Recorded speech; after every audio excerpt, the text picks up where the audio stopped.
نروح لاخبار نادي الزمالك، والزمالك في محاوله جديده قبل طبعا باب القيد بعد ضم طبعا المدافع المغربي صلاح مصدق والاقتراب من اعلان ضم التونسي احمد جفالي، طبعا من اللعيبه اللي بيقولوا لعيب مميز، وده هيكون قبل باب القيد.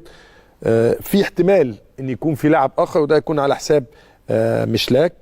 ف بكره طبعا اخر يوم، ونادي الزمالك او اللجنه الموجوده بتسابق الزمن طبعا في التعاقد مع لاعبين في فتره قبل طبعا فتره غلق القيد. طيب الزمالك خلاص بيغلق كل الملفات في الصفقات المحليه بعد طبعا شوط كبير في المفاوضات مع ياسر وحيد جناح فريق طلائع الجيش. واعتقد ان يعني نادي الزمالك بيفكر في الوقت الحالي ان هو يكون ده طبعا بناء على طلب جوز في الوقت الحالي. يعني في طبعا ممكن استثناء وحيد اللي حطه جوز ان يكون واحد من اثنين، يا اما يكون البنوبي او زيكو، دول لاعبي زد، واعتقد انها هتبقى مساله صعبه لان زد بيطالب طلبات غاليه جدا جدا في الاثنين لعيبه وحط لهم ارقام كبيره. اعتقد هيبقى صعب في التعاقد مع نادي الزمالك. اخر تطورات موقف زيزو لا جديد، يعني خدوا مني كده الموضوع لا جديد. الناس كلها دلوقتي قال لك خلينا نفكر في اللعيبه اللي احنا عايزين نجدد لها، وموقف زيزو هنسيبه في الوقت الحالي. انما بيسعى اللجنه الموجوده الحاليه مع بعض رجال الاعمال ان يكون في يعني يكون في سيوله ماليه، فبالتالي ان يتم التجديد لزيزو. خليني بس جزئيه، يمكن كان في تواصل مع الدكتور مدحت العدل عن اللجنه دي وفيما يخص اللجنه. يمكن انا اتكلمت معاه وكانت مكالمه طويله، وانا بصراحه يعني بعتز بصداقته جدا جدا، واتكلمت معاه فبقول له عن اللجنه وعن دورها، وان هل انتوا لما رحتوا للعيبه ده ايه الدور اللي موجود؟ قال لي طبعا كان معانا الكابتن حسين لبيب، كان معانا مجلس الاداره، وكان بطلب من مجلس الاداره ان احنا نكون موجودين لطمانينه اللعيبه، ان كل جماهير نادي الزمالك وكل بعض محبي نادي الزمالك في ظهركم، وان احنا عايزين نطمن اللعيبه. وكانت الوقفه ما خدتش اكتر من 3-4 دقائق، وكان في حضور الكابتن حسين لبيب وبعض اعضاء مجلس اداره النادي.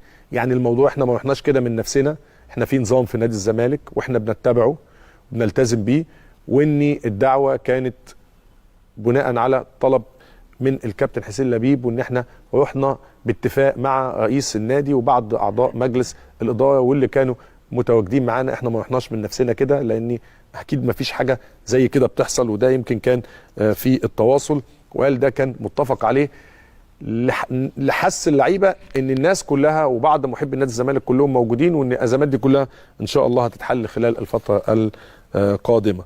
طيب جيلسون دالا لاعب نادي الواقع، واللي كانت الناس اتكلمت عليه وقالوا ان ما كانش فيه نادي الزمالك، كان بعد اعلن ان ما كانش فيه مفاوضات من نادي الزمالك، ولكن يمكن الخطاب خرج تم تسريبه من طبعا اداره نادي الواقع، لان كان في خطاب فعلا نادي الزمالك خاطب نادي الواقع، وكان الخطاب موقع من الكابتن حسين لبيب مش مدير التنفيذي لسريه المفاوضات، يعني ان يحافظوا على سريه المفاوضات.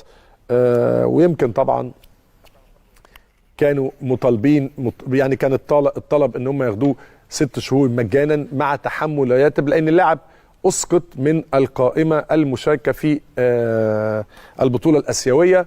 فكانت فرصه، لان كان طبعا في تفاوض مع النادي الاهلي، فكانت فرصه ان نادي الزمالك يحصل على خدمات اللاعب وان يتحمل راتبه بس.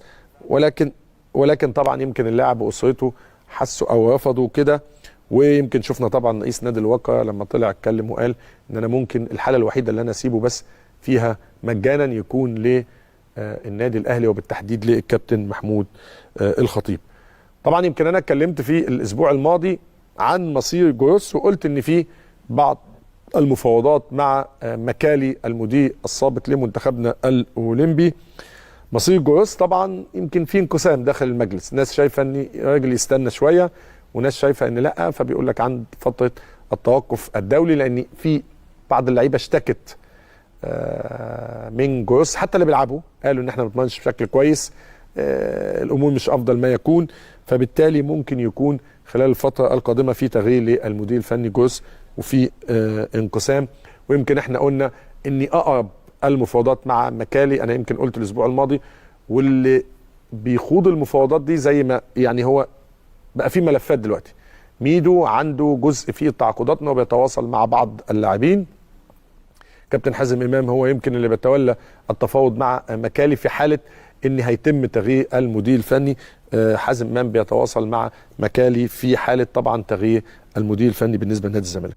شايف ان قيد علي معلول رغم ان كان في فرحه كبيره جماهيريه، شايفه ان هو عاطفي اكتر منه فني؟ هو عاطفي وفني. انا علي معلول بحبه، انا اتبسطت كلنا بنحب علي معلول. عاطفي يا كابتن احمد، بس خليه موجود. هو علي اخلص للنادي وبيحب النادي ومخلص وملتزم ومنضبط. فالجمهور قبل اللعيبه والاداره كمان شايفين ده، فحابين علي يبقى موجود. صحيح. وبصراحه منتهى الامانه علي ما عملش ولا افتعل اي مشكله خلال تواجده في النادي الاهلي.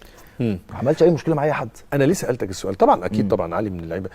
انا سالتك السؤال ده لان نفس الموقف ده كان اتحط فيه حسام عاشور قبل كده، وكان طلب برضه ان هو يعني يكمل سنه ثانيه، وهو لعب برضه حوالي 20 سنه في النادي الاهلي، ومع ذلك النادي الاهلي شاف ان احترافيا لا، حسام ما ينفعش يبقى.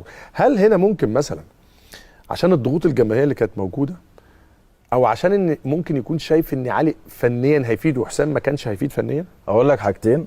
اولا كان موجود فايلر مدير الفني السويسري، نفس المدرسه السويسري كولر وفايلر. صحيح. طيب هنا الفكره شخصيه المدرب والوقت اللي انت بتتكلم فيه مع المدرب، انت عايز ايه؟ طلباتك ايه؟ انا مش عايز ده. فايلر ما كانش عايز حسام عاشور يبقى موجود، وقال لهم كده حرفيا، قال لهم انا مش هلاعبه. ايوه فاهم قصدي؟ هي دي الفكره. انما كولر علي معلول ادى كولر، لا انت اشتغل مع كولر كتير طبعا وفضل علي معلول كان مفتاح لعب خطير طبعا خلاص. فكولر عارف قدرات علي. فعلى فكره من هنا بقى بيجي ايه؟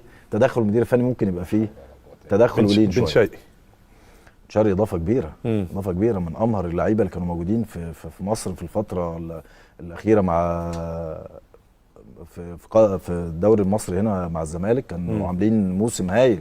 انا بن شرقي يا كابتن من اللعيبه اللي بحبها جدا. صحيح. لا طبعا شخصيه واضافه كبيره للنادي الاهلي. طبعا صفقه ممتازه، صفقه كبيره. اخر حاجه عشان اقفل معاك، هتطلعوا لنا ان شاء الله باذن الله 2007 انت كابتن وائل رياض ان شاء الله. ان شاء الله في كابتن جيل كده لعيبه مبشره جدا. بس احنا عايزين زي ما حضرتك قلت كده، احنا لان المنتخب ده يعني اسامه نبيه قال لي ان هو ده في اللي هيكون هو الجيل ان شاء الله باذن الله اللي هيكون منتخب مصر القادم. هو ان شاء الله مع الثمانيه الاثنين بيكملوا بعض. صحيح. باذن الله تعالى. بس احنا عايزين يبقى في اساس موجود زي ما حضرتك قلت. انت دايما هنعمل ايه؟ هندعم ب 2005 فوق في الفريق الاول. صحيح. ده اللي عايزه ان شاء الله مع السبعه. فباذن الله مع دعمكم، وانا عارف ان انتوا في اللجنه ما شاء الله عاملين شغل هايل وفي قرارات كبيره جدا ودعم كبير جدا انا عارف. وكابتن هاني ابو ريده بيحاول على قد ما يقدر. صحيح. يطور ويصلح. واديك شفت النهارده ارسن فينجر موجود النهارده. صحيح. كلنا كنا موجودين في الاتحاد من الساعه 9 الصبح. عايز اقول لك بجد والله العظيم مهندس هاني حاطط ايده في كل حاجه. ده حقيقي يعني. حتى اجتماعات اللجنه الفنيه مثلا بيصير ان هو يكون متواجد، موجود في بيصير ان هو يكون متواجد وبيسمع من الجميع وبيحاول ان فعلا ان يبقى في نقله. يعني على الاقل يبقى في تطوير الفتره الجايه. لان انا اسامه، انت كنت مع اسامه طبعا، انتوا بقالكم سنه دلوقتي موجودين. بالظبط. بصراحه لما قعد كان اسامه طبعا صعد دلوقتي مع منتخب 2005 ودلوقتي بقى موجود وائل رياض وانت طبعا موجود معاه. شكر لي جدا جدا في الجيل ده وقال لي ان الجيل ده جيل مميز بشكل كبير جدا. ده حقيقي. وفي عناصر موهوبه كبيره جدا ومواهب بامانه. منتخب مصر ان شاء الله اللي جاي كله هيبقى من السبعه ده ان شاء الله. هيكون من السبعه.